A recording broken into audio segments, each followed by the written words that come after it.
Neoevolution by Heath Edwards. What is it? Or what is neoevolution? Harvey Feinberg defines it as evolution that is not natural, but is instead guided and chosen by us as individuals. Sounds pretty great and potentially dangerous. One such technology that is ushering in this new age is genetic modification of human embryos.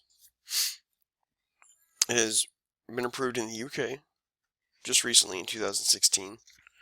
There are, however, certain stipulations to help comfort the critics. One of these is that just a single agency has been given the approval to do this genetic modification of the human embryos, but critics still have valid fears. Pros and cons of this genetic modification of human embryos. First, with the pros. One big thing that they hope to gain is a better understanding of how human embryos develop, because we still don't know 100% how this happens. It is also just limited to the one group that was listed earlier, so it can't be just any group. There are ethics regulations that are built in.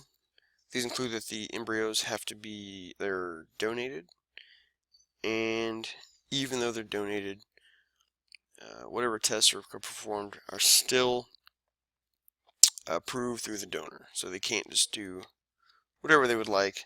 It has to be approved through the donor.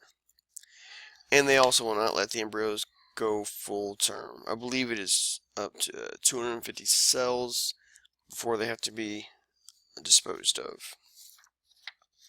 Also some cons. Critics do think this could lead to there being designer babies. People being able to choose things such as height, weight, blonde hair, blue eyes, male, female, creative, athletic babies. The research is also technically affecting the gene pool because they are trying to improve success rates of in vitro fertilization to prevent miscarriages. These are potentially circumstances when someone that cannot produce naturally. So by doing this, it'd be affecting the gene pool, allowing an individual who is unable to produce. There are also morality and ethics. I mean, are we saying that natural evolution is broken and that humans must step in, even though we've only been around in the relative scope of things and for just a blink of an eye? Will this technology be available to everybody? Of course it'll be available, but will it be accessible? I mean, will it cost $20,000, $40,000, $100,000? I mean, that is not accessible to everybody. Maybe it's just like the 1%. If everybody can have anything, then what is special? If everybody can be athletic, creative, musical, artistic, once we can all be all this, nothing special. Should humans be playing God?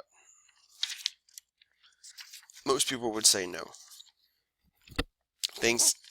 People tend to believe things happen for a reason, and we shouldn't go changing that and affecting how things play out. And lastly, it's the old question of could we versus should we. We're getting close to the point where could we is about to be solved, and then we're going to have to start asking ourselves as a group, is should we? I don't know. Final thoughts. Personally, I think I could be wrong, but I believe that neoevolution is a dark path we should stay away from. Who's to say all this squeaking won't lead to some genetic backdoor, like it in human life, all at once? We should just be happy with who we are.